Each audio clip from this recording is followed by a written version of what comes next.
DZRH, tagapaghatid ng mga nagbabagang balita, walang kinikilingan, tanging sa katotohanan lamang. Ito ang DZRH, Boses ng Sambayanan. DZRH 102.9 sa palapihitan ng inyong mga radyo.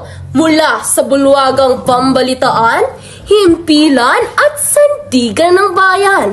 Ito ang DZRH 102.9. Mga nagbabagang balita mula sa loob labas ng bansa. Mga isyong tinututukan at sinusubaybayan. Lahat ng ito kasabay mga tanong ng sambayanan ay lulutasin namin sa loob ng 5 minutong paglalahad. DZRH 102.9 Boses ng Sambayanan.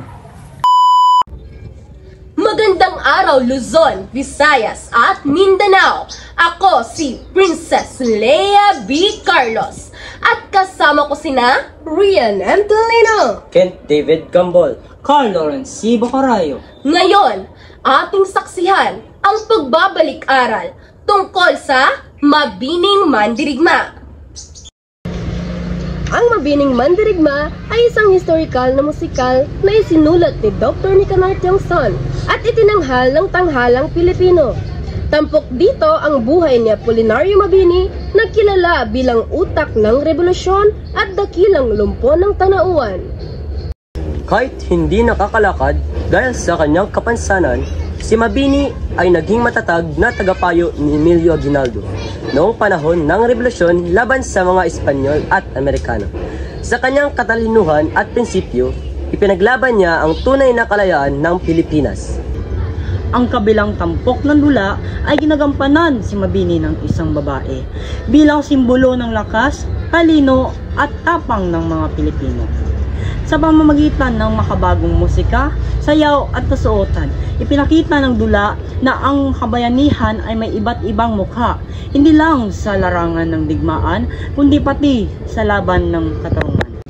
Ayon sa direktor ng dula, ang Mabining Mandirigma ay paalala sa ating lahat na ang tunay na mandirigma ay yaong lumalaban gamit ang isip, puso at paninindigan. Tunay ngang sa pamamagitan ng dula, muling nabubuhay ang diwa ng kabayanihan sa puso ng bawat Pilipino. Pinapaalala nito na hindi kailangang may sandata para maging bayani. Ang isip at puso ay sapat na. Sa bawat eksena, ipinapakita ang mabigat na tungkulin ni Mabini sa pagtatanggol ng bayan sa gitna ng pagkakanulo at kaguluhan. Isa itong aral ng katapatan, dangal at pagmamahal sa bayan. Isang inspirasyon si Apolinario Mabini para sa kabataang Pilipino na sa kabila ng kahirapan, maaring maging malakas, matalino at makabuluhan ang ating ambag sa lipunan. Mula sa mga mandirigma ng tanghalan hanggang sa mga mandirigma ng bayan, Ang Mabining Mandirigma ay isang paalala ng ating pagkakaisa at pagmamahal sa inang bayan. Ako si Rian M. Tolino. Ako si Kent David Gambol. Ako si Carl Lawrence C. Bacarayo. At ako si Princess Leia B. Carlos. At ito ang Mabining Mandirigma. Ang Mabining Mandirigma ay isang historical na musikal na isinulat. One, two, three, go. Hindi ba yung pagkadawa? Isang inspirasyon si Apolinario Mabini para sa kabataang Pilipino na napatay. Ang kabilang tampok na dula ay ginagampanan si Mabini ng isang babae. Wait lang. Unang revolusyon laban sa mga Espanyol at 1, 2, 3, go. Wala pa! Oral type. Narito ang ating tinaman. Eh.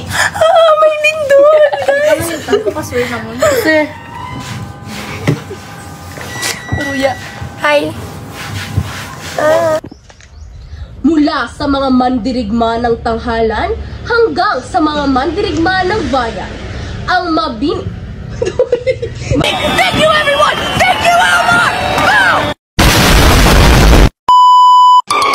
Thank